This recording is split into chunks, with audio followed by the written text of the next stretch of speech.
Hiring a new team member 3 weeks before school starts is one of the most stressful experiences in any early childhood business. The pressure to fill the position, well, that creates the conditions for a bad hire. And a bad hire, well, that creates more problems than that empty position did. Now, the CEOs who build strong fall teams, they're not the ones who never face last minute hiring needs. They are the ones who have a system that lets them hire fast and onboard effectively from day one. Now, this episode today, you are going to get a streamlined hiring and onboarding framework that is going to turn any last minute need into a confident, well executed decision and keeps that team member that you're going to hire throughout the entire year. I'm Kelly Peak. I've spent the past 26 years growing multiple million-dollar early childhood businesses. I'm here to help you navigate both the messy and magical seasons of your early childhood business with simple, actionable strategies. It is my goal to make your life a little easier working with our most prized possessions in life. If you're ready to control the chaos, ditch the exhausting overwhelm, and keep the joy, then be sure to join us at kellypeak.com. Welcome back, CEOs, to the Early Childhood Business Made Easy podcast. I'm Kelly Peak, and I am your host. And I'm so excited that I get to help you find more of that time, freedom, lifestyle that you so deserve, my friend. Now, I want to tell you about something that's happened to me. I'm sure it's happened to many of you, but 2 weeks before the start of a school year, I got a text from one of my most amazing teachers at Peak Academy. And the text was simply that she was not coming back for fall. Now, of course, there was more to it. Her and her family had made a decision to move out of the state. It was something that was best for them. Her husband got a new job. There was just nothing she could really do about it. But for me and our team and our school, there was no warning, no 2-week notice, just a text message and a done deal. Now, if you've been in an early childhood business for more than a season, you know this experience and you know the specific kind of panic that follows it. Your mind immediately goes to ratio coverage, to families who chose your program specifically because of that teacher, to the new families who are about to show up expecting a fully prepared team, and to the very real possibility that none of that is going to be ready. Now, I've been in that moment more than once. And what I can tell you now on the other side of building a system for that exact situation is that the panic, it's not caused by the vacancy. The panic is caused by not having a plan for when it happens, because those vacancies, they happen. And in our industry, more often than not. So last minute departures, they're going to continue. The fall hiring crunches happen to almost every early childhood operator and owner at some point. The difference between CEOs who navigate them with confidence and directors and managers who might navigate them with chaos, that's not luck. It's the hiring and onboarding system that is ready before that need arrives. So today I'm going to talk about 3 things. Stop treating hiring like emergency is the first. The mindset shift that changes how you approach fall hiring. Number 2, hire fast without hiring wrong. A streamlined hiring system you can execute in 14 days or less. And number 3, onboard for loyalty, not just compliance. A 30-day operating framework that's going to turn any new hire into a prepared, loyal team member before the first week of school ends.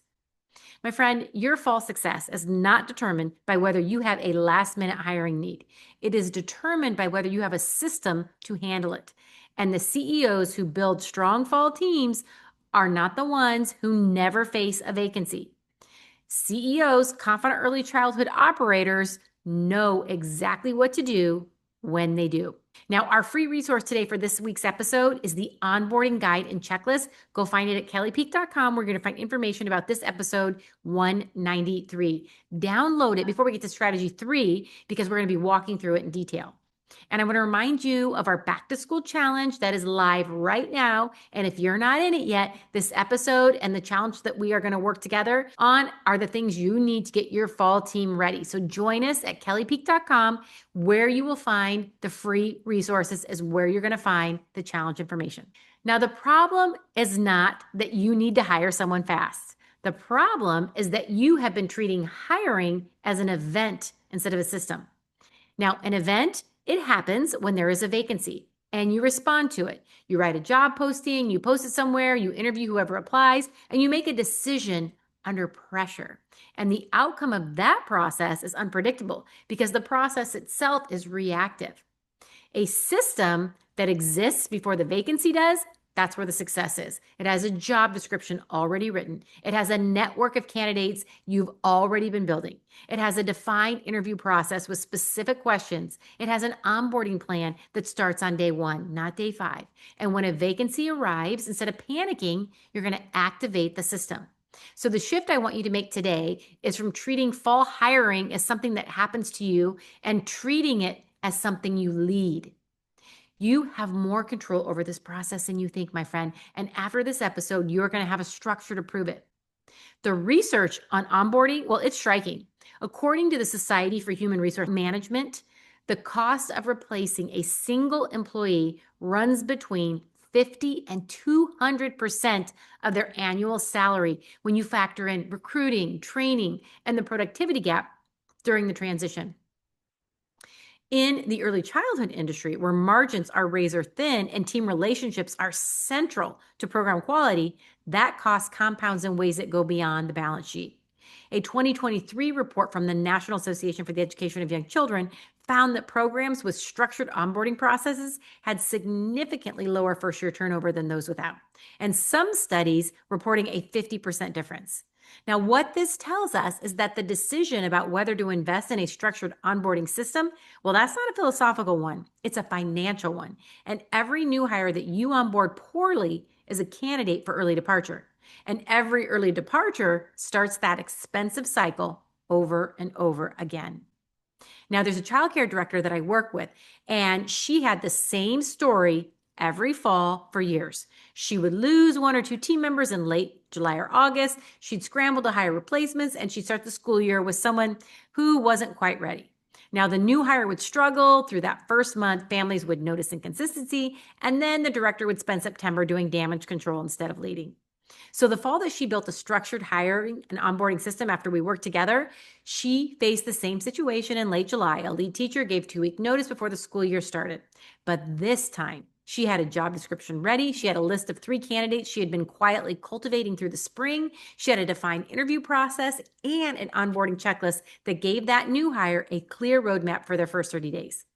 That new hire started 8 days after the vacancy opened. She was fully onboarded by the end of the first week of school. 3 families reached out to the director specifically to say how impressed they were with this new team member. And I'm happy to say that she is still on their team. Now, the difference was not the candidate, it was the system. So I want to go over 3 strategies that are going to help you build this exact system. So strategy number 1 is we're going to stop treating hiring like an emergency. The reactive hiring cycle is one of the most expensive patterns in an early childhood business. And most directors and managers are so deep in that they don't even recognize that it's a pattern at all. It just feels like what fall hiring is. But my friend, it doesn't have to be that way. The reactive cycle, well, it looks like this. A position opens, usually at the worst possible time. You write a job description in an hour, you post it to Indeed or maybe a Facebook group, you wait for applications, and the candidates who apply are the ones who happen to see the posting, which is a subset of all the available candidates. So you interview under time pressure, you make a decision faster than is ideal, and you hope for the best. Well, that new hire, they start without a complete onboarding plan because you were too busy hiring to build one. Now, that is very different than what a proactive approach looks like. That is, before you ever have a vacancy, you know exactly what each role in your program requires. You have a written job description for every position. You've been building a talent pipeline by staying connected to local early education programs, by asking your current team members for referrals, by keeping a running list of promising candidates who maybe have reached out over the past year. You have an interview process with specific documented questions, and you have an onboarding plan waiting to be activated. Now, this does not require a hiring team or a large budget, but it does require 2 things: a decision to treat your hiring as a system and a few hours in the spring to build the documentation that's going to make the fall hiring execute faster. So the 10 secrets to hiring the most amazing team ever, that is a resource at kellypeak.com. And it's one that's going to walk you through exactly how this shift happens. It's your starting point for building a hiring system rather than reacting to hiring needs. Go download it this week and keep it in front of you as we move through these strategies. So your two action steps. Action step number one, this week or soon, write or update the job description for every position in your program, even positions that are currently filled. A job description you write before a vacancy exists is infinitely more useful than one you have to write at 2 p.m. just when someone quit. So store those in a single document labeled Fall Hiring Ready File and update it every spring or as things change. Action step number two, start your talent pipeline right now. So text or email 3 people who are either current candidates, former applicants you liked, referrals from your team. You're not offering a job, you're staying connected. You would tell them something like, hey, I remember we talked a while back and I wanted to stay in touch in case anything opens up this fall. Now that message sent to 3 people today, that's going to give you options the next time you have a need. Now let's move on to strategy number 2, hire fast without hiring wrong. Speed and quality are not opposites in hiring. You can make a fast decision that is also the right decision if you have the right process. And what most directors and managers do when they need to hire quickly is they compress the wrong parts of the process. They skip the questions that reveal values. They skip the reference check. They skip the working interview. And then they wonder why that person they hired is not the person that they needed or thought they were. A streamlined hiring system has 3 phases that together take about 14 days or less without cutting any corner that's going to matter. So phase 1, that's the attraction phase. Your job posting needs to do one specific thing: attract the right candidates and repel the wrong ones. So most early childhood job postings are a list of requirements and duties. And the ones that attract difference makers, those are different. They open with what makes your program special. They describe the culture the candidate would be joining. They paint a picture of what success looks like in that role. Now, a candidate who reads your posting and thinks, this is exactly where I want to work, is a better candidate before they ever apply. Phase number 2, that's the screening phase. You do not need to interview every applicant, but you need to identify the top 2 or 3 and move quickly. So a 3-question phone screen, 5 to 10 minutes maximum, tells you almost everything you need to know about whether someone is worth an in-person conversation. So ask them to tell you about a moment when they handled a challenging situation with a child, with a team member. Ask them what they believe a high-quality early childhood experience looks like. Ask them why they're interested in your program specifically. Those are going to be some key answers. So again, this 3-phase, you're really going to save yourself a lot of time because you're going to find out pretty quickly whether they're even worth having coming into an interview the next step. Now, phase 3, that's the decision phase. The in-person interview has 6 must-ask questions that reveal whether a candidate is genuinely a culture fit or just a good interviewee. They ask about values, not just experience. They reveal how someone thinks about children, families, and their own professional growth. So after the interview, 1 or 2 hours of a paid working observation or a non-paid volunteer interview, that's going to give you real data about how this person operates in your actual environment. Not a simulation, not a hypothetical, them in your space with your kiddos and team members. So again, we do not pay for these. Now, some states you need to check your rules, but you can do this as a volunteer opportunity, and they can volunteer to come in, spend about an hour, hour and a half in your classroom and actually see how they will do in your environment. Make your decision, if at all possible, within 24 hours of the working observation. Waiting 3 days to extend an offer is how you lose the right people to programs that move faster. But you also want to make sure you've checked their references. This is key because you want to find the people that are the right fit for your program. So your 2 action steps here. Number 1, rewrite your current job posting template using the attraction first approach. Open with 2 sentences about what makes your program worth joining. Then describe the role. Now, most directors and managers have this backwards. Make the change this week so the next posting you put out there is already doing the work. Action step number 2, write your 6 interview questions and your 3 phone screening questions and store them in your fall hiring ready file. If you want a head start, that 10 secrets to hiring the most amazing team ever at kellypeak.com, it has those specific questions that I use and why each one matters. Never walk into an interview without them. Let's move on now to strategy number 3, onboard for loyalty, not just compliance. So the single most expensive mistake early childhood operators make with new hires is confusing paperwork completion with onboarding. So onboarding is not the licensing documents, the handbook signature, and the safety training. Those are compliance requirements. They are necessary. You need to do those. They are not the system that determines whether your new hire will still be with you in May. What determines retention is whether the new team member feels genuinely welcome, clearly prepared, and specifically supported in their first 30 days. And most early childhood programs offer some version of the first thing, the licensing, the logistics, and almost none offer a consistent version of the second part. Now, 30-day onboarding system, it has 3 distinct phases that build on each other. So days 1 through 7 are the culture immersion phase. So before a new team member can execute your standards, they have to understand what your standards are and why they exist. This week is not just about paperwork. It's about your program's identity as well. They shadow your strongest team member. They observe your morning routines, your transition systems, your family communication style. They attend any meetings if you are having any. They meet every family that they will be working with personally with an introduction that signals trust. So by the end of that first week, week and a half, they should be able to answer the question, what makes this program different in their own words? And I get it. Sometimes you need to put someone in place immediately. You might be saying to me, well, Kelly, they have to start immediately. I don't have time for all of that. I need to cover my ratios. That's great. You can do that. That's why I say this can take about 7 days or a week to week and a half. So you may have to put them in right away, but still make the time to make the introductions. Now, days 8 through 14 are the skills development phase. Now that they understand the culture, they're ready to learn the specific skills your program requires.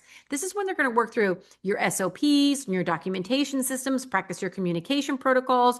Maybe you have some parent scenarios they could run through with one of their teachers at nap time. Receive their first structured feedback from you. This is so key and important. Or maybe if you have a team leader for them. A buddy system is great. Pairing them with an experienced team member for this phase, that is going to dramatically accelerate this learning and reduce the anxiety that can cause early departures. So again, I get it. They may have to be in a classroom, or maybe they're starting with a party right away, and that's okay. Just make sure these things are happening over the next few days. So for example, if they are in a classroom during nap time, they could be reading through your SOPs. If they're doing a party, let them know during the downtime, they can read your SOPs. So again, not saying that you have to do it immediately. This is why it's a 14-day process. Moving on to the second half of the month of those 30 days, days 15 through 30. Those are the integration and accountability phase. So they are fully in the room. They're fully in the role. They have appropriate supervision. You've scheduled check-ins with them just to check in and see how they're doing. So a couple questions you just want to ask at least once a week with any new hire is, what is going well? What do you need more support with? And what questions do you have? And then on day 30, you have a formal review that acknowledges what they've accomplished, identified areas of continued growth, and explicitly communicates that you are so glad you're on their team. Now, that 30-day conversion and that conversation at the end of those 30 days, that is more important than it sounds. A new team member, the ones that are still in a decision-making window about whether it's the right place for them, that is going to be key to transitioning those into yeses. So a leader who notices their specific contribution and says explicitly that they are valued, that changes the retention calculus in a way that no compensation can. I should say that compensation alone cannot. Now, the onboarding guide and checklist at kellypeak.com, the one associated, the resource with this episode, it's going to walk you through this full 30-day system with those specific tasks and check-ins for each phase. So download it before your next hire starts. Again, I get it. I know many of us have the hiring crunch, and you can think to yourself that these 30 days you don't have time, but I promise you, my friend, you don't have time not to do it. It really is the difference between a team that is going to stay long-term and a team where you're constantly having to fill spots. For the complete team culture system that's going to support everything we talked about today and more, the team culture blueprint at kellypeak.com under shop resources, that's going to give you the full infrastructure for a team that's going to stay, grow, and deliver exceptional experiences for the families you serve. Go check it out. So your 2 action steps here. Action step number 1, download the onboarding guide and checklist at kellypeak.com, episode 193, and map it to your specific program. So every program has different systems, different team structures, and different family communication norms. So this checklist is going to give you a framework, and you're going to fill in the specifics for your program. Now, this document, once you complete it, store it, it's your onboarding system. So the next new hire you bring on, you can activate on day 1. Action step number 2, Schedule your 30-day check-in for your most recent new hire or for the new hire that you are about to bring on right now. Put it on your calendar before you finish this episode. The CEOs who do this consistently have meaningful, better retention in their first year than the ones who intend to do this, but unfortunately never find the time. Remember, I always say a little bit of time investment now is worth so much time freedom later on. Now, my friend, those 3 strategies, shifting from reactive hiring to a proactive system, hiring fast without hiring wrong, and onboarding for loyalty, not just compliance, that's the complete framework for building a fall team you are proud of before September arrives. So here's your to-do work this week. Number 1, update or write your job descriptions for every role in your program. Number 2, start your talent pipeline with 3 quick outreach messages today. Number 3, download that 10 secrets to hiring the most amazing team ever at kellypeak.com. And number 4, download the onboarding guide and checklist from kellypeak.com so your next new hire has a 30-day plan waiting for them on day 1. And again, if you want that complete team culture framework, go check out the Team Culture Blueprint. Also, don't forget, our Back to School Challenge is live right now. Team readiness is one of our 6 components we're covering together in the challenge. And this episode is a preview of what we go deep inside the challenge, all about team. So go join us at kellypeak.com. Check out the free resource.